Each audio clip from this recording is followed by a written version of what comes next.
Ne do paraqesim në parlament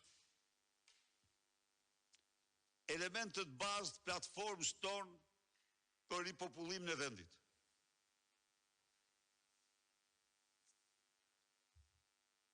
Në qoftë se nuk bëhen hapat e parë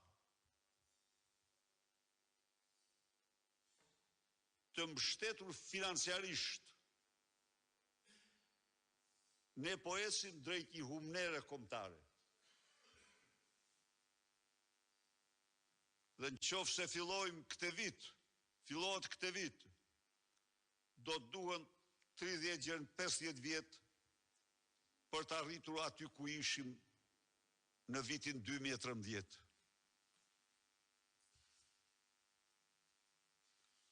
Por një projekt shfarosës, shpërbërës për shqiptarët, kërkon me çdo kusht që ata të ikin nga Shqipëria. Tani flet për 28 qendra të reja pritjes. Unë nuk duhet të komentoj, sepse s'është bërë asnjë transparencë për to. Po ajo që duhet të them, shndërrimi i Shqipërisë në autostradë migrantësh është një barbari mbi emigracionin radhë parë. Është dorëzim i atyre qenieve në kthetrat e mafjes në të pashpirt në Europë. Minimumi. Mafje e cila drejton policinë dhe sundon policinë, sundon në drejtësi, sundon kudo dhe nuk ka asnjë qëllim tjetër përveç se të përfitoj prej qenieve mjerane. Së dyti, nëse me këtë Edi Rama dhe shumë e mundshme synon të zëvendësojnë shqiptarë që ikin të denatyroj kombin shqiptar në një mënyrë të pa imagjinueshme, edhe kjo është një rrezik ekzistencial për Shqipërinë. Në çdo rast, ndaj dhe ne duhet të mbrojmë një politikë e cila bazohet në nxitjen e ripopullimit të këtij vendi, nxitjen e lidhshmërisë që sot është aq sa ishte 100 vite më parë, sipas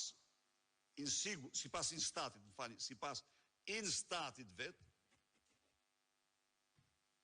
dhe sipas Organizatës Kombeve të Bashkuara është treguesi më i ulët në botë për shkak të emigracionit, thot OKB-a.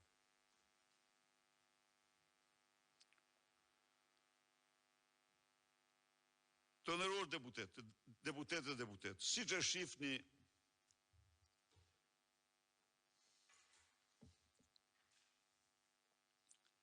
degradimi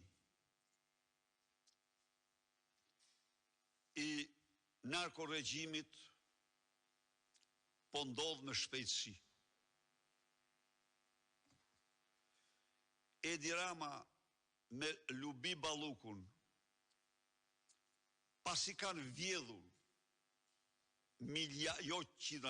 miliarda, për çdo shqiptar kam lutje njerëzishme, të mos harroj se Lubia si ministre ka administruar 12 miliard euro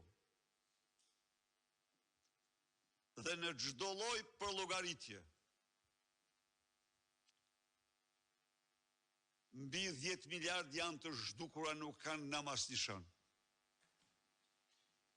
Të mos harroj se në 12 vite taksa, djerës, mund i qytetarëve shqiptarë. Në total për 67 miliardësh 67 miliardë. Si pas kontrolit të lartë të shtetit dhe si pas bankës botërore, kontrolit në ato analiza që ka bërë, jo të gjithë, sigurisht se nuk analizohet çdo gjë nga po. Është përllogaritur se rreth 90% e tyre janë zhdukur. Janë zhdukur.